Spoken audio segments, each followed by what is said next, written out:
Hey, don't worry about getting a website because only 80% of people check it before they make a purchase. So just don't worry too much about it. You can just focus on that 20%. Now, all jokes aside, having a website is a game changer for your business, and there's absolutely no reason why you shouldn't have one. Now, I want to touch on people that say that websites are dying out and sales funnels are taking over.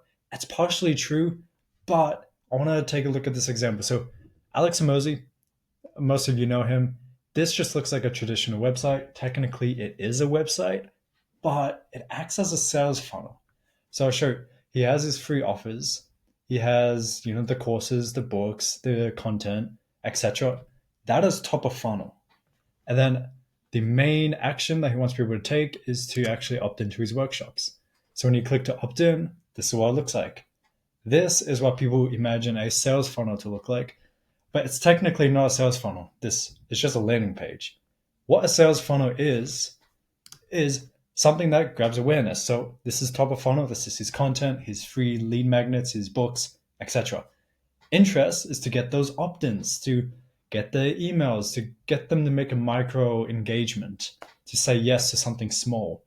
Decision is when they actually consume what you give them, like the free course or the free consultation call or the free demo. And then action is making the purchase, which I imagine when you show up to his workshops, if you qualify, then you can go into his main service, his main offer. So that is actually a sales funnel. So this website, what looks like a website, is technically a sales funnel. And this is the future of sites. You don't want one of those traditional websites that's just a word salad, says everything, and benefits no one. So I'm taking a look at a couple examples here.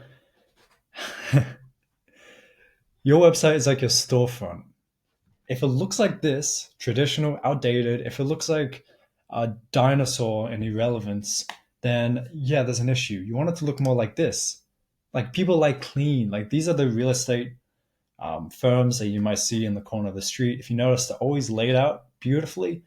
They have proof, they have their houses, the sales, and then you just have a front desk. Like there's only one action that you do. You walk up to the front desk. Here, it's cluttered. You don't know what's going on. So you want your sites to look like this, and you want them to function like a sales funnel. Free opt-in, micro engagement, uh, action decision. Like you want them to operate in that way. And so that's what we've been doing with our fleet, and I encourage pretty much everyone who is doing any sort of web design or anything, structure your websites like that. So it looks like a website, but it's very clean, very premium branding, and it functions as a sales funnel on the back end. People opt in, and then you have automated like email sequences. You give the offer, you get them on the call. Like these are sales funnels, not just brochures. Seriously. So when people walk into your storefront, as in when they click in your website, how does it look? Does it look like this? Or does it look like this? So this is mainly for service providers, coaches, etc. But yeah, even if you're doing e-commerce, like you're pretty much a retail store online. So you don't want it to look like this. You want it to look more like this. Fewer products, more luxury, and easier for people to make a decision. If you're doing e-commerce, you're not trying to be the next Amazon. You're just trying to sell something, just like one of three products. And so I hope that helps in making a decision.